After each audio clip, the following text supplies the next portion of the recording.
terms that we encounter when we, and in fact we're going to look at three definitions. The first two we're just putting up as definitions by famous economists.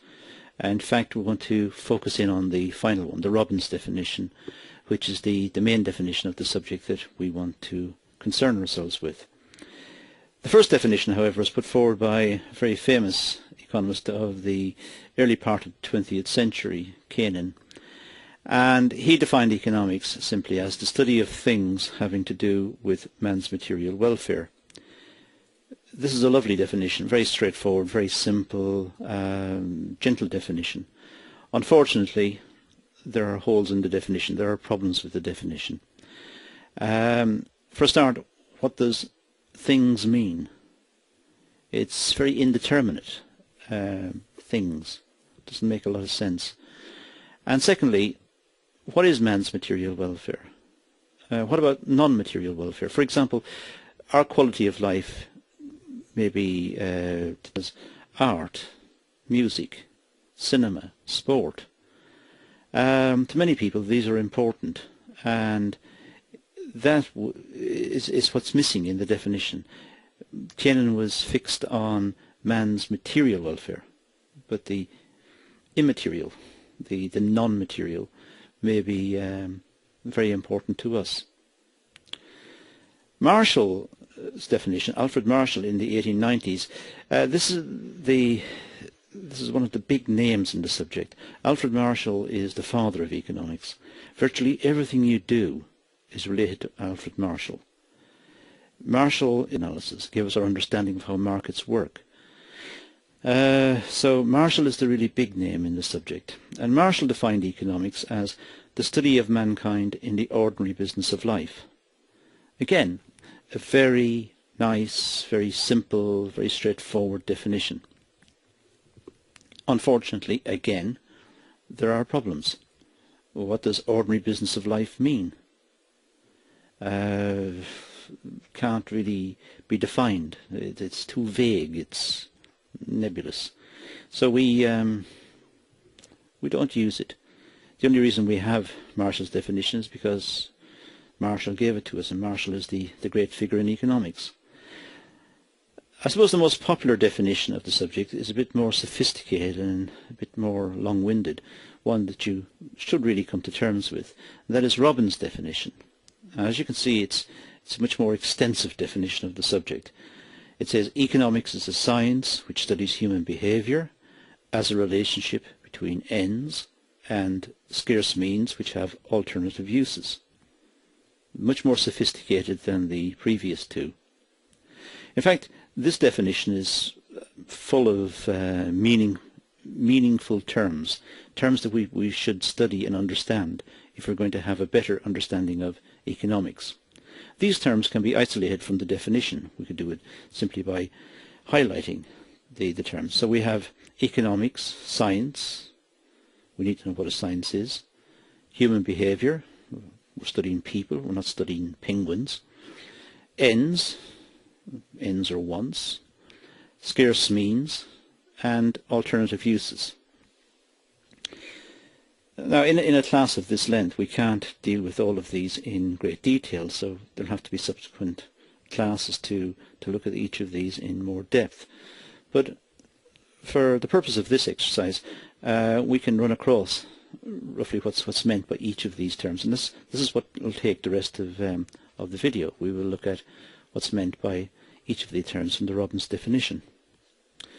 So let's start, and we'll start by looking at science and what's meant by science. First of all, the type of economics that we deal with is called neoclassical economics. This is the type of economics that's taught at most universities throughout the world.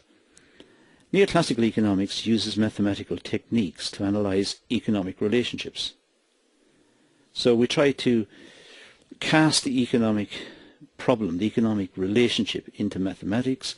We apply mathematical techniques, which gives us a solution, and we can then use this to make predictions about the future or whatever we're attempting to do. So we attempt to use what's known as the scientific method. Let's have a look at the scientific method, and this may get a little abstract, but let's go through it anyway. It's very important that we understand what we mean by the scientific method. For a start, we deal with a relationship between variables. Let's say two variables. We postulate a relationship. We state a relationship. Something is causing something else. A is causing B. And natural scientists, people in laboratories, do the same thing. Something is causing something else. And if they can perform the experiment and repeat the experiment over and over, eventually they will build up some insight into what's causing what. So we have a relationship between two variables. Then we collect some data. We make observations, or we do something. We collect some data. Having got the data, we analyze the data to determine the relationship. And if we can do this over and over and over, this process may lead to generalizations. So we say, well, every time something happens, something else will happen, because we've observed it so many times. We've got some idea of the relationship between the two variables. We've collected the data. We've made the observations. We've done the analysis. Why is something causing something else? And now we can generalize. And that's how we get a theory. Let's take an example. Let's take one from economics. Okay, every time the price of petrol rises, less petrol is sold. Now, let's say that the price of petrol has just increased. Okay, therefore, less petrol will be sold. That's straightforward. Every time the price of petrol rises, less petrol will be sold. The price of petrol has just increased. Therefore, less petrol will be sold. Okay, let's go back to the first statement, the first part of that statement. The first part of the statement is every time the price of petrol rises, less petrol is sold. Why every time? Where did every time come from? How do we know it'll apply in 100 years' time? How do we know it will happen every time? That's the problem. Can we see the future? Can we look into the future? Can we make predictions that are absolutely robust and will hold in all time and space? That's a big statement. The approach that science uses is sometimes known as the inductive method. This is very controversial in philosophy. Many philosophers almost object to this and say, well, it's soothsaying, it's witchcraft, it's trying to look into the future, there are many criticisms and so on, and we can never absolutely be sure of anything. But let's leave that debate behind us. We're not doing philosophy. So let's just say we're going to use the inductive method. And there are steps in using the inductive method. I suppose the most basic principle here is the principle of enumeration. This means we can count up the observations. We can observe something, and if we can observe it many times, and the same thing happens every time, we start to have confidence. Every time it happens, something else happens, therefore. So what we do is we make observations. For example, let's just move away from economics for our example. Let's just say we observe the characteristics of swans. Swans being a famous example in philosophy. Let's say we observe the characteristics of swans. Now, we go for some sort of generalization about swans. Well, the generalization is that all swans are white. How do we know all swans are white? Because we've always observed swans, and swans have always been white. So we've generalized. All swans are white. We have induced it. We've induced it from our observations. Let's do this with symbols. A little bit more abstract, but let's just establish the principle here. We say that all A is B. All swans are white. Every time the price of petrol rises, less petrol is sold. All A is B. So, the example, every time the price of petrol rises, less petrol is sold. Let's stick with that example. Now, here we've got two parts to the statement. We've got the price of petrol, and we have less petrol is sold. In fact, we've got three parts to the statement. We've got every time, that's like all. The price of petrol rises, that could be A, and less petrol is sold is B. So we have our statement equivalent to our A, B's, and so on. Now let's go back. All A is B. Now if we're told A is true, therefore we can say, well, B. In logic, this is known as the major premise, the minor premise, and the conclusion. And how we get to this is we would say all A is B. Well, we found that by induction, like saying all swans are white, by observation. Every time the price of petrol rises, less petrol is sold. Let's say we observe it every time. So we induce it. Now we go on to say the price of petrol has just increased. Now we can deduce. Therefore, less petrol will be sold. So all A is B. We got that by induction. Then we deduce, given A, we deduce B. And that's how we talk, and so we think. That's logic. In economics, however, there are disagreements.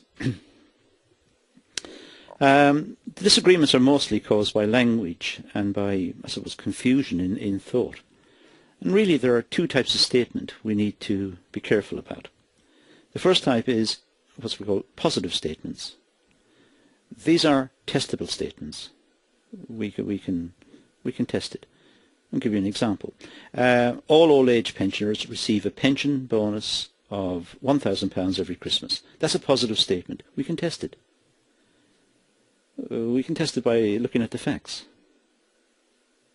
As it turns out, that's not true. It's a false statement. It's false but positive. The statement is positive. And it's positive because it may be tested. Any statement that can be tested against facts is a positive statement. The alternative to positive statements are what's known as normative statements. These can't be tested. The government ought to do something about road congestion. Usually normative statements include words like ought or should. So let's say you say the government ought to do something about road congestion. I could disagree. I could say no, it shouldn't. It's up to the motorist. If the motorist wants to go and sit in a queue on the motorway in a traffic jam, that's the motorist's business. It's not my business. I shouldn't have to do anything about it. I shouldn't have to pay a tax to improve the roads. You could disagree with me. We could have an argument over it. I suppose that's the nature of politics. Normative statements, that's what we use in politics. So, when we normally see the word ought or should, or we can insert implicitly the word ought or should into a statement, it's a normative statement. It can't be tested. It's just your opinion versus somebody else's opinion, or my opinion. So, normative statements are statements of opinion. They don't go anywhere. They're just what we want to see. They're aspirational. Let's go back to Robin's definition. It states that economics is a science which studies human behavior. Well, yeah. We study human behavior because it is a social science. We contrast the social sciences, of course, with the natural sciences. Natural sciences are composed of such disciplines as physics, biology, chemistry, astronomy, and so on. In the social sciences, relationships are very complex. We're dealing with people, and people have peculiar psychological and cultural backgrounds that make them all different, and we have too many variables to account for, and the variables are changing rapidly because of different forces in society. So in the social sciences, we have very complex relationships. In general, there are more variables to be taken into account in the social sciences than in the natural sciences. So maybe that's why economists and sociologists and so on, we get it wrong quite a lot of the time, because there are so many variables. It's not that the approach is wrong, perhaps it's just simply because of the complexity of the problem. The subject matter in the social sciences, man, humankind, we are more complex than objects in the natural sciences. In fact, we don't like to be predictable. If we're told we're predictable, it's almost a term of insult. We want to change our opinions and the way we are. We want to change our style of living. We don't want to be predictable. So the whole problem of predictability almost arises from having to deal with mankind. There are some economists, the Austrians, for example. These are not economists from Austria. They originally started in Austria back in the 1870s, but nowadays the term Austrian economist just applies to people of a certain approach to economics, who believe in a certain approach to economics. The Austrians, they don't see the application of mathematics or science to economics as appropriate. They adamantly object to this. They see man as far too complicated and too complex, so you can't apply mathematical approaches. And instead they prefer to look at subjective approaches to the subject and look at what's known as subjectivism and its place in economics, not objectivism, not testing and not science. As far as neoclassical economics, the economics that we deal with predominantly in our study of the subject, as far as we're concerned, we recognise that there are far, far too many variables to take into account, and we've all got fairly small brains and we can't cope with the complexity. So what we do instead is we try to simplify it by making an assumption. The assumption is in Latin. It's a Latin term we call ceteris paribus. We try to get rid of all of the complexity and just focus on simple relationships. Of course, in a way, it's almost like cheating, but we recognise it explicitly. We say such and such will influence something else, ceteris paribus. So one thing will influence the next thing, ceteris paribus. So we are being explicit about what we're saying. It means everything else being constant. So you'll see the use of ceteris paribus more explicitly when we deal with supply and demand and the market. Let's go back to Robin's definition. We're now on to ends and scarce means. Well, this really is the core of what we mean by the economic problem, I think, because ends may be considered as wants, and means is the way we produce the output that satisfies our wants. Wants lead to our demand for goods. Wants arise in our heads. It's a psychological thing. It's to do with what we want, and what we want is the satisfaction of our biological and cultural needs.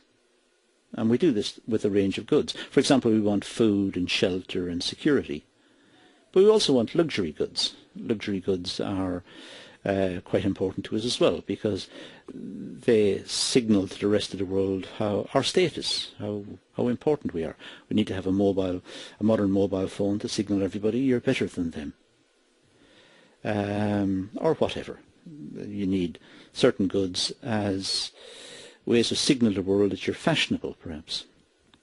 And this could be down to the influence of the advertising industry through the use of repetitive advertising. It goes into our heads that we need certain goods to show the world that we are modern and fashionable and so on.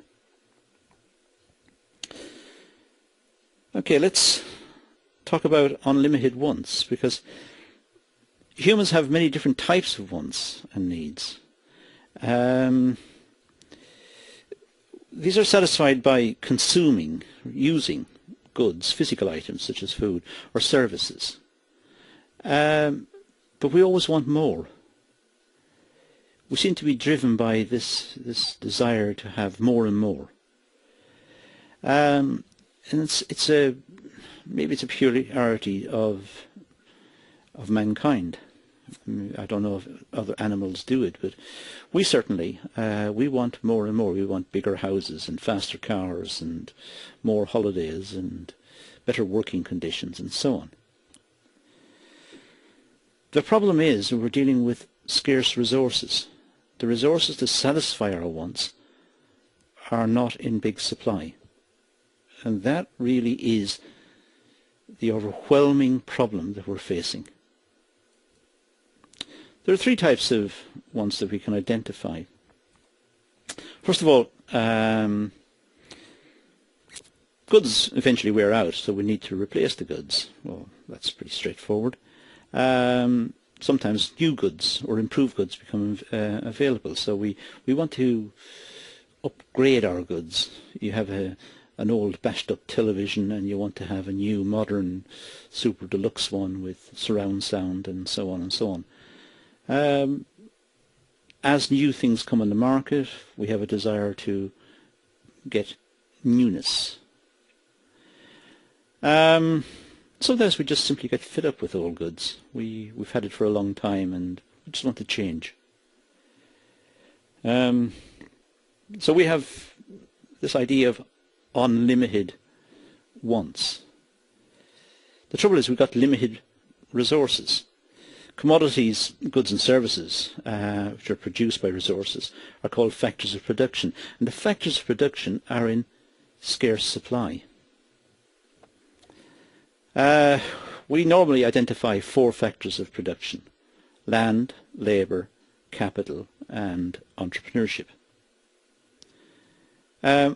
All natural resources we classify as land, so forestry, agriculture, fishing, mining, all of that would be land. We just group it all under the heading land. And the reward to this factor of production in the production process is called rent. Then we have labour, which is the physical and mental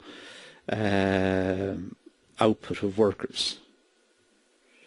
The return to labour is wages. Capital is all man-made goods and machines. It's really past labour captured in items of production, items that we use for production. It's like stored up labour. And the return to capital is interest. And the final one is entrepreneurship. Well, the entrepreneur is the person who comes up with the idea and who brings the idea into the market. And the entrepreneur is rewarded with profit. The economic problem refers to scarcity of the commodities. It's only a limited amount of resources on the planet. And we all have virtually unlimited wants. And that's a problem. How do we resolve it? What is the key economic issue here? Well, this is actually illustrated by means of a very famous paradox, a paradox that was kicking around in Europe from about the late 1600s, and which wasn't resolved until Alfred Marshall in 1890. Alfred Marshall being the economist we mentioned right at the start. This paradox is known as the water-diamond paradox. And simply it comes down to, why is water more valuable in the desert compared to modern cities? If you're given a choice in the desert, let's say you've been in the desert for a week and you haven't had a drink, somebody gives you a choice between a glass of water or a big diamond. The chances are you'll take the water. Well, why are diamonds more valuable in modern cities compared to the desert? Well, here, the chances are you would want the diamond. So why this inversion? And of course the answer is scarcity. Water is very scarce in the desert, and diamonds are scarce in modern cities. So the more scarce something is relative to its need or to its want, the more valuable it will be. So a Rolls-Royce is more expensive than a Fiesta because there are fewer Rolls-Royces. Let's go back to our Robbins definition and look at the last term, which is alternative uses. When we talk about alternative uses, it introduces us to the problem of choice. Economics poses three questions. What goods and services should be produced? How should the goods and services be produced? And for whom should the goods and services be produced? Right, well,